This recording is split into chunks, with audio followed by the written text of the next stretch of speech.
Dala! Hi everybody, welcome. So today I'm going to be talking just about immersing yourself when you're learning something new. Immersing yourself when you're learning something new, which means that you have to kind of forget everything you knew, everything you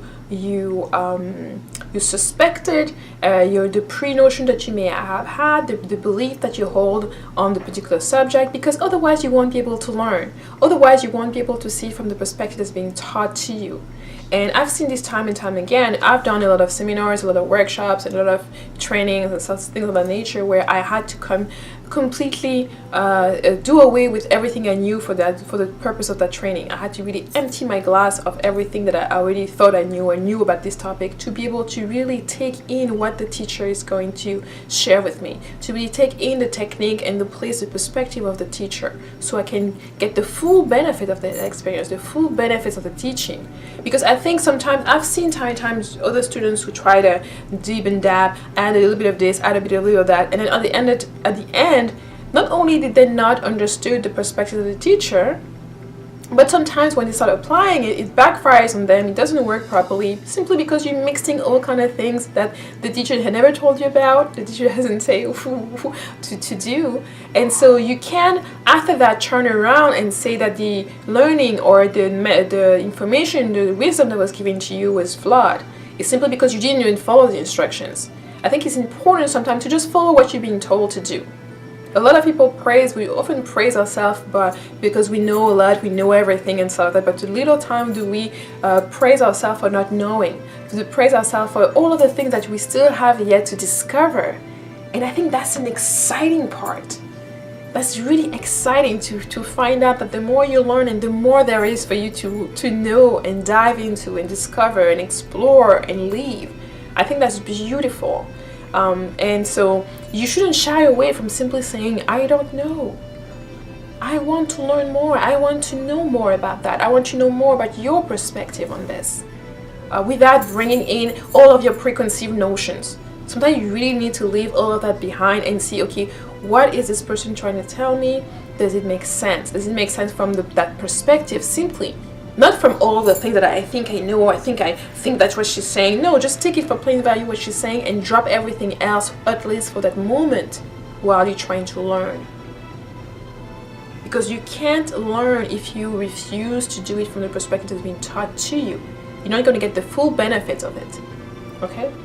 So that was just few words to encourage you on your journey, to make sure that when you take the opportunity, when you do want to learn from an elder or from anyone else, from the teacher that resonates with you, that you give yourself the opportunity to do so, that you get out of your own way, that you really look at it from the teaching that's being offered to you without meddling, without doing all kind of mixed up. This is not, a lot of the approaches are not like a gumbo stew, where you just put all the leftovers in there and you just hope that it's going to turn out fine.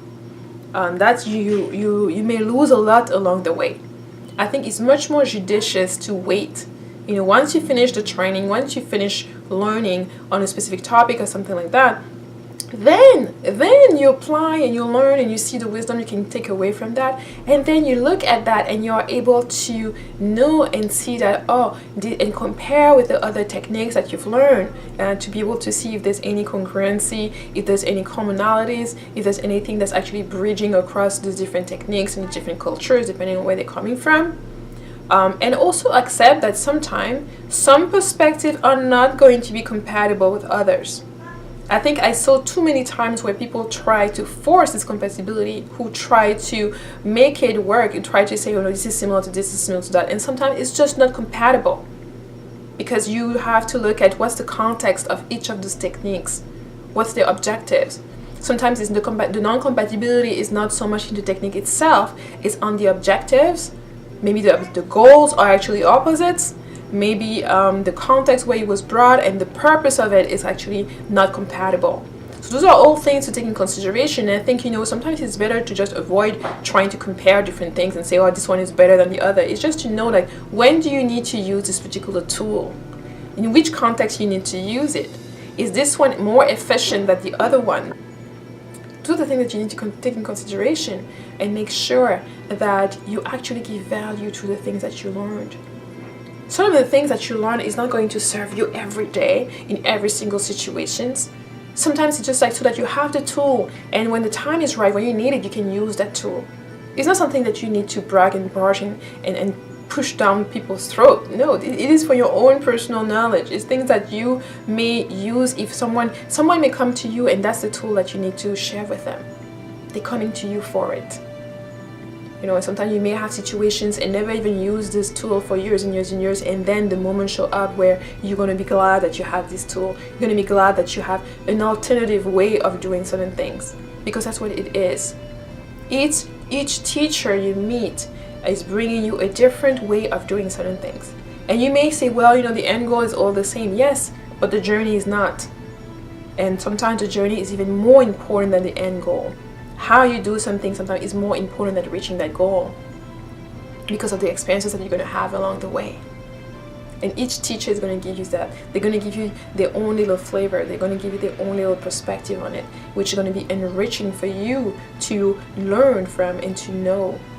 So choose the teachers that resonate with you, teachers that are going to nourish you. And most of the time, you know, we always say that when the student is ready, the teacher shows up.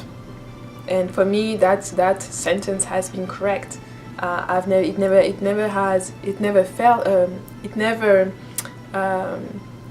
failed me to notice that. So I hope this was useful, and that if you have any questions and comments or suggestions, you'll leave them down below. Otherwise, I'll see you in the next video. Bye bye.